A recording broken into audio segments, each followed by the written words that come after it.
Good evening, everyone. It's truly a pleasure to welcome each one of you to the fourth session of the Advanced Hematopathology webinar series hosted by Dr. Deepa's Learning Launch.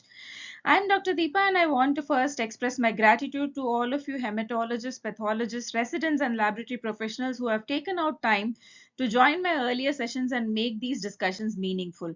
Many residents this time have demanded that the AML session be extended in two webinars in an elaborate manner, so I have divided the topic into two webinars stretching for 2 hours each, one on the 8th of March, which is this Saturday, and the next one would be part 2 on the 15th of March in the next Saturday.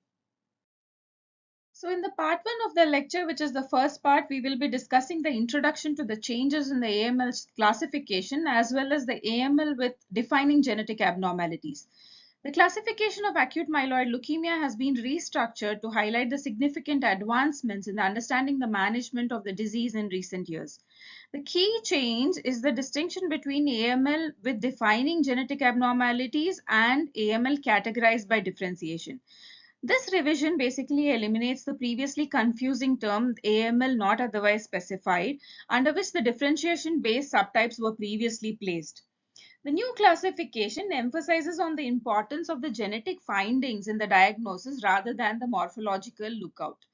The removal of the arbitrary blast cutoff is a shift towards the precision medicine, where the genetics play a more prominent role in diagnosis of these cases. The 20% blast cutoff was not always scientifically justified.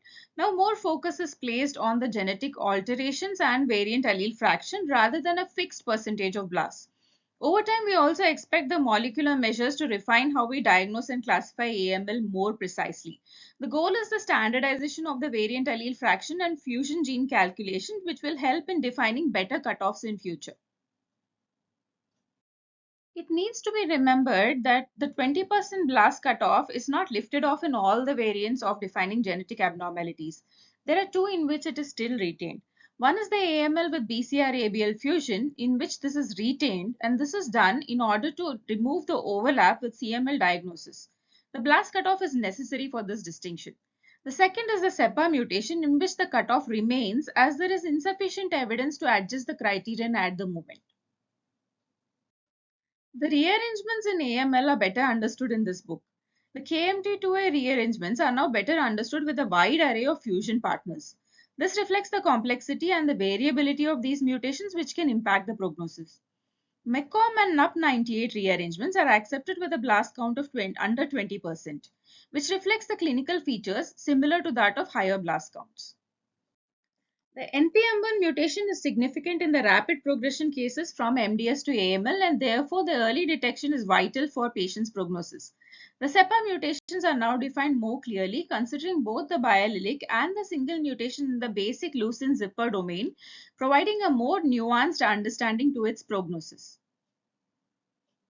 The second category is the AML defined by differentiation, which includes the cases without a defining genetic abnormality.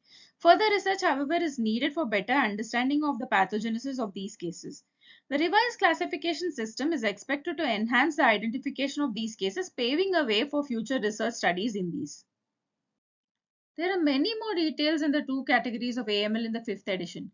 As we go through the key changes, I will also be highlighting the high-yield images that have been added in the book and from my personal collection, along with visual aids and detailed explanations and flowcharts wherever applicable.